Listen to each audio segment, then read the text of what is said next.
Greetings, adventure. Welcome to D20 Academy. I'm your host, Shalo Kaneshiro, and today is episode 21, Class Spotlight, Druid.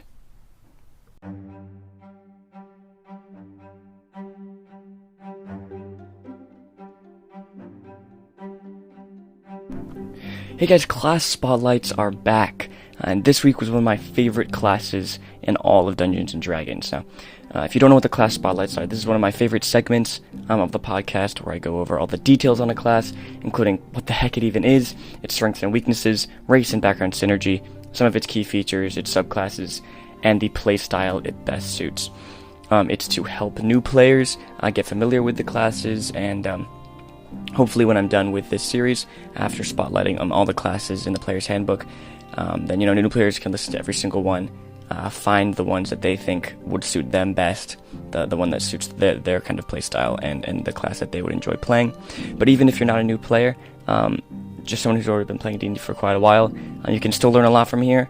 I go over lots of different things.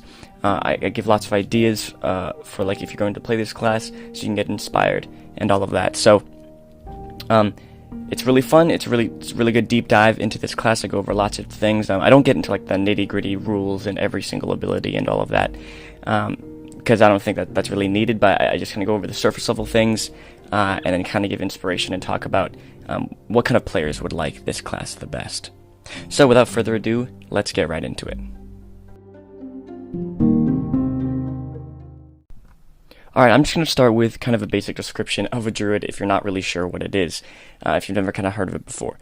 So druids are kind of like guardians of nature. They're like crusaders of balance, whether it be the balance between the natural world and the civilized world, the living and the undead, or all four elements. They are very powerful spellcasters, drawing their magic from kind of the natural world, from nature, and can even take the form of their beloved animals. So they're kind of people who kind of live in nature, in the forests, by the ocean, in the mountains, kind of protect it, foster it. They hate anything that disrupts nature or disrupts the cycle of life, like undeath. And also they try to keep the balance of the four elements in check. So they hate like cults of elemental evil and such. They are spellcasters. Like wizards and clerics and such. That's kind of their main focus. So yeah, if you're going to be playing a druid, you're going to be doing lots of spellcasting. But they also do have a couple other really cool things about them, which I guess I will get into in a second here. But if you heard me mentioned about that they can take the form of the animals that they love and protect, yeah, that's kind of the coolest thing ever, and I am going to get into that when I do a feature spotlight later on in this episode. But druids, just to give you the idea, are just kind of like nature wizards, kind of. Kind of hippies. They love nature, they love animals. Some are kind of like guardians of like sacred sites. They like watch over regions of nature that hasn't been touched by civilization. So actually most druids in a Dungeons & Dragons world are not actually adventurers. They don't actually travel. They typically like stay in one place and look after a certain place or region, protect it. But if something like a danger arises or something threatens the balance of nature, druids may leave their home, take on a more active role, and become adventurers. So typically if you're going to be playing a druid, you're going to be playing one of those people. You may have another reason of why you're traveling and why you're adventuring. But yeah, so that's kind of a description of druids. Now let's talk about kind of their stereotypes, their strengths and weaknesses. Druids are not a super big trope in D&D and fantasy pop culture. Not like fighters, clerics, rogues, wizards. So they don't really have a super defined stereotype. If any, it's like this green and orange cloaked elf with a wooden staff and an antler crown.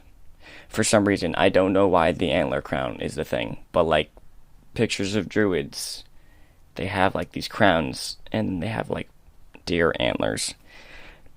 I don't know why, but that's just kind of a trope. But yeah, they don't really have a super defined stereotype in D&D and fantasy pop culture, so people who play them don't usually feel super limited to anything. Um, but their strengths, real quick, are kind of utility spellcasting. That can be really helpful to affect the battlefield in combat, and also really aid the party outside of it. Also, their ability to transform into animals is incredibly versatile, and its limit is really only your creativity. Druids also have a better HP and armor class than other spellcasters, which keeps them alive a bit longer in combat and stuff like that. So they can be a little more formidable. Also, like they can attack with kind of weapons and stuff a little bit better than like a wizard. But yeah, that's kind of the strengths of the druid. They're very utilitarian. They're very versatile, and their weaknesses. Their biggest weakness, the biggest weakness of the druid is probably damage output. They do have some powerful spells and can turn into some strong beasts like bears, but they have quite low damage output compared to most other classes. However, their versatility and their array of utility spells makes them extremely helpful and a really great ally.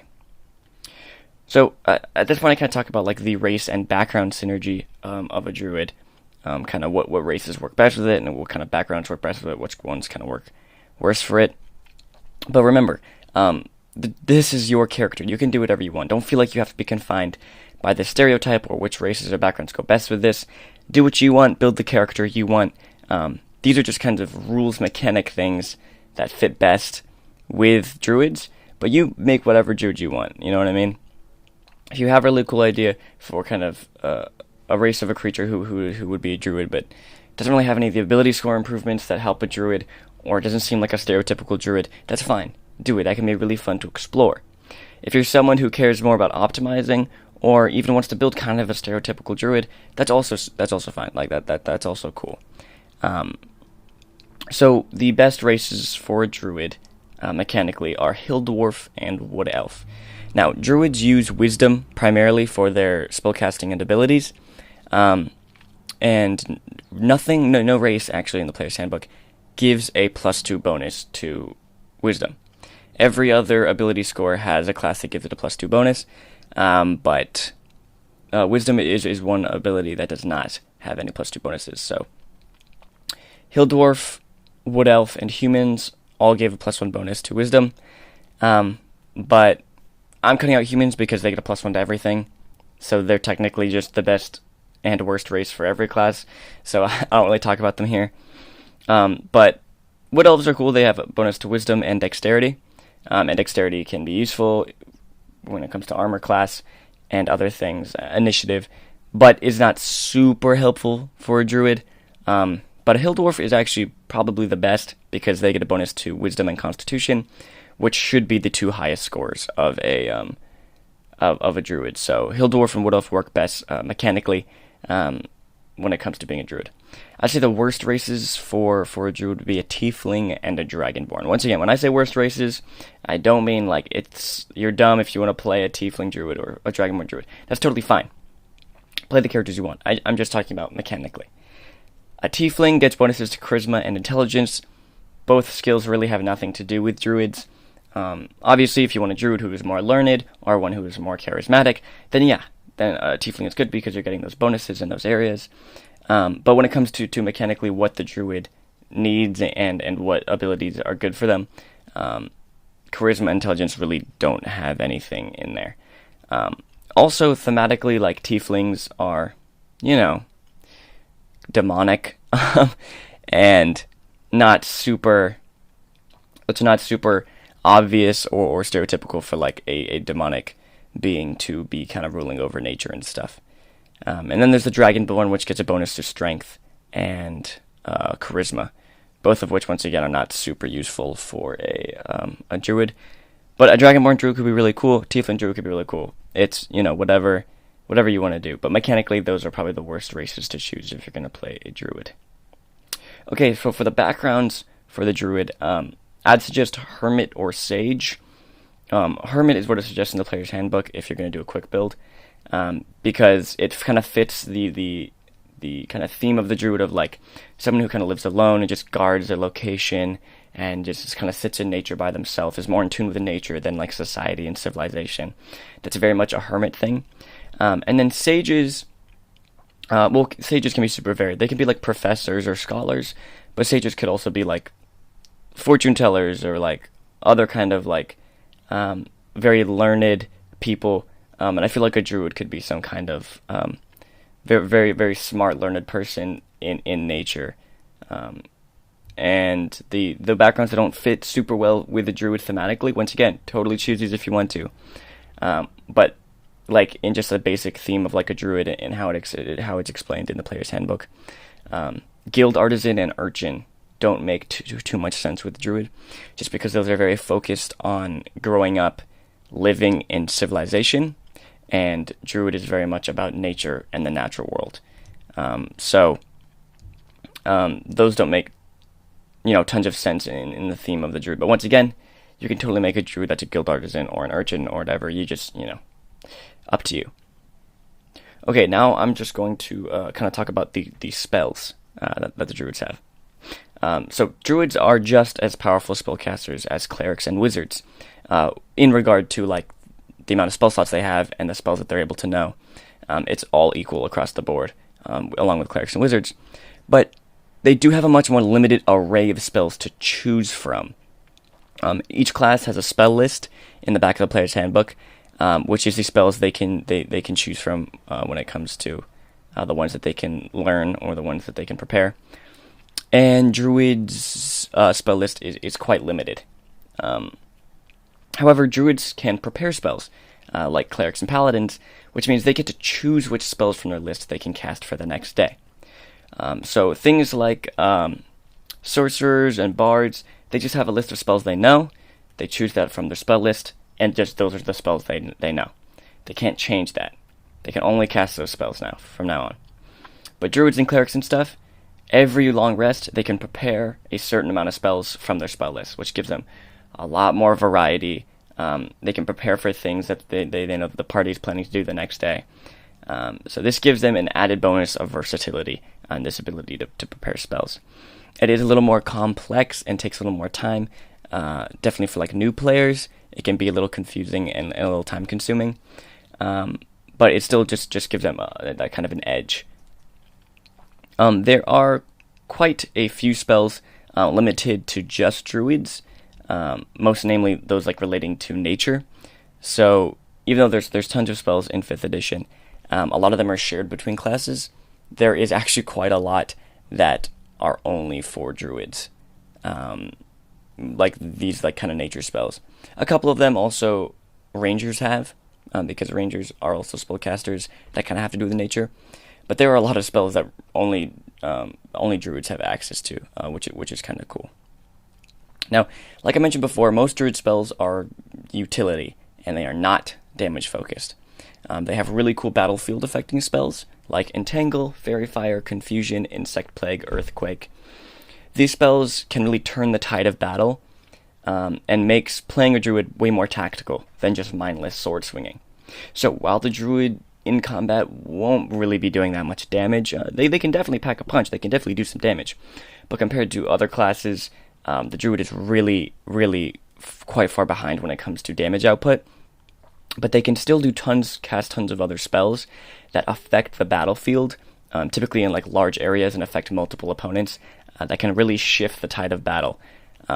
So it makes playing them a little more tactical, a little more like you have to be thinking a little bit more in combat, rather than if you're just like a fighter or like a barbarian and you're just like, oh, on my turn I just hit the nearest thing with a weapon. They also have lots of helpful spells for outside of combat, like Beast Sense, Pass Without Trace, Speak with Plants, Water Breathing, Water Walk, Conjure tons of things. They have like Conjure Elementals, Conjure Woodland Beings, Conjure Fae. They can Scry. They have Transport via Plants, Control Weather, and one of the most badass spells, which I believe is only Druid can cast. It's called Storm of Vengeance, which is like you create this like 360-foot wide storm, and every round it has a different effect, like it rains acid, or there's thunder, or there's an earthquake. It's really, really cool. It's obviously a very high level spell, but like it's really cool. And you can do tons of stuff with that. So they do have lots of other spells that affect the game outside of combat, right? They have things that can teleport a big group. They're able to scry. They're able to create conjure animals and fairies. They're able to add with stealthing. They're able to speak with plants and animals. They're able to water breathe, water walk, all those really cool stuff. Control the weather. That maybe is not super useful inside of combat, but outside of combat can be really cool and really interesting and really help out the whole party. And then, they also have some buffs for their allies, like enhanced ability, and then also some healing capabilities, like Cure Wounds, Healing Word. So they can also kind of double as a pseudo healer if the party maybe their healer's down or they don't really have a healer in the party. So yeah, I'll talk about this a little bit more when I talk about the playstyle that best fits. But druids don't have a lot of really strong damage spells. But what they do have is a massive variety of spells to choose from that can really help out the entire party and really change the tide of combat. So it makes them really interesting and really cool and really fresh to play.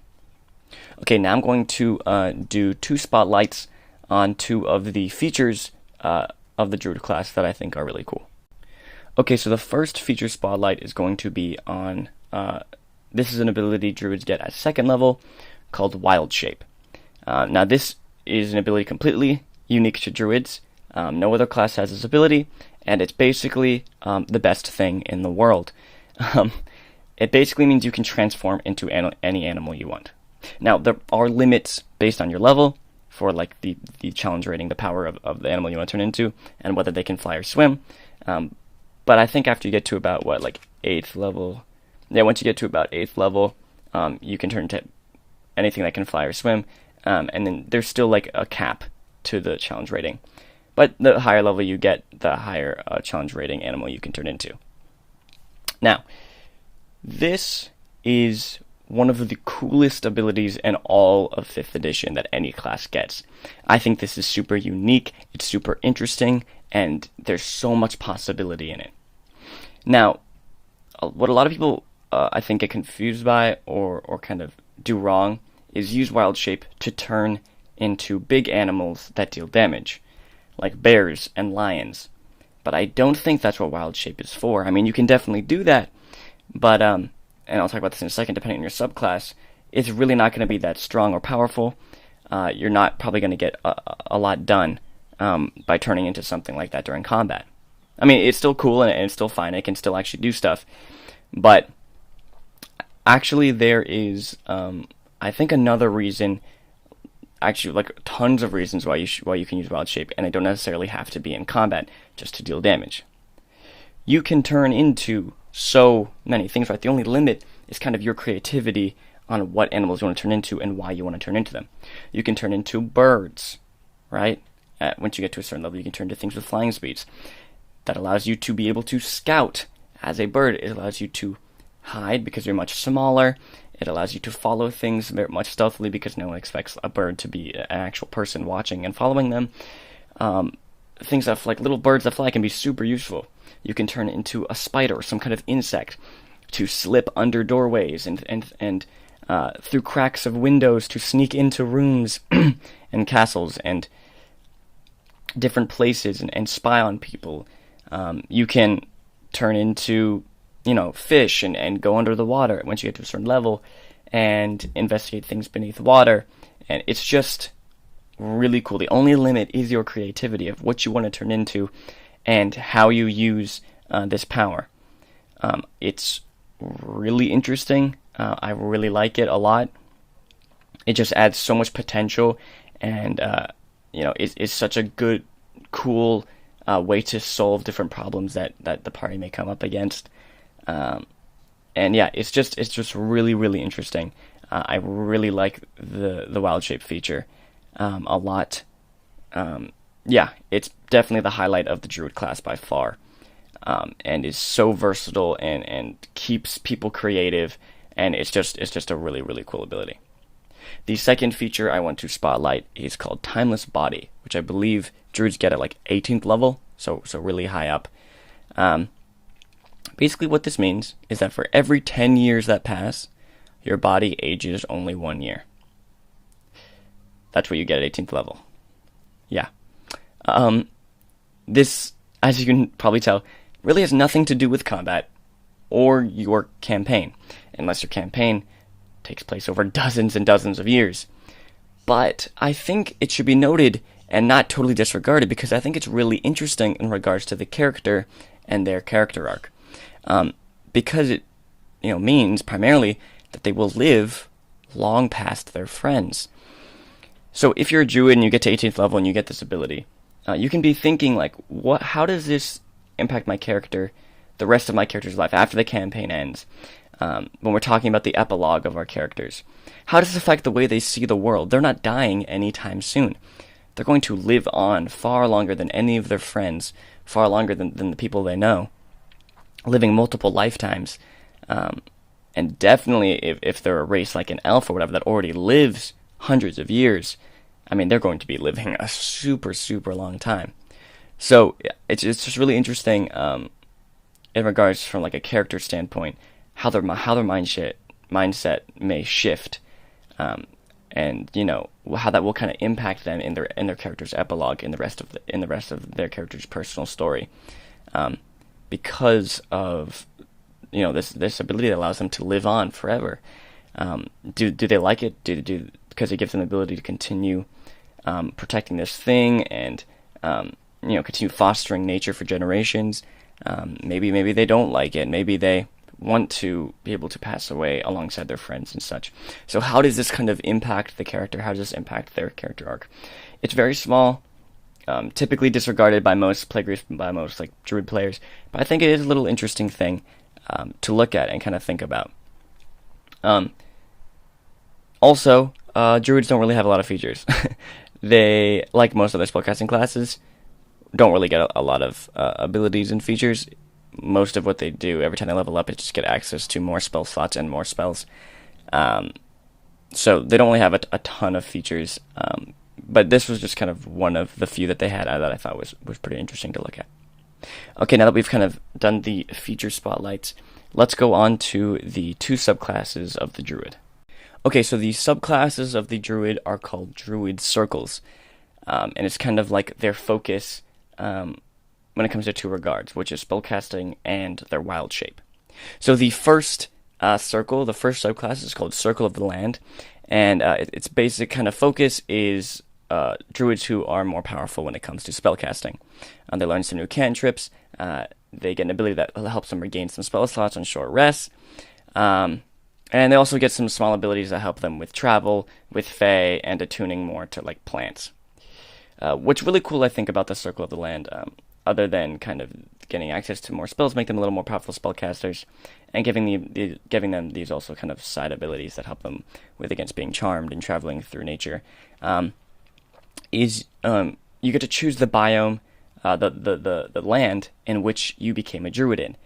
So whether it be the Arctic, coast, forest, mountain, swamp, underdark, grassland, based on the character's background, their backstory, where they kind of became a druid, you choose one of that biome, and then you learn new spells according to what land you choose. So this is really cool. So like in the forest, you'll learn spells like bark skin, spider climb, call lightning, plant growth, divination, freedom of movement, commune with nature, tree stride.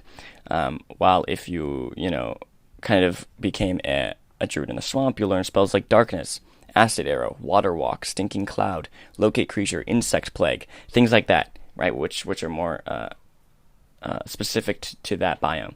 So I think this is a really cool aspect of the Circle of the Land that kind of adds a little more variation to your druid, not just beyond their subclass they choose, but also the biome in which they grew up.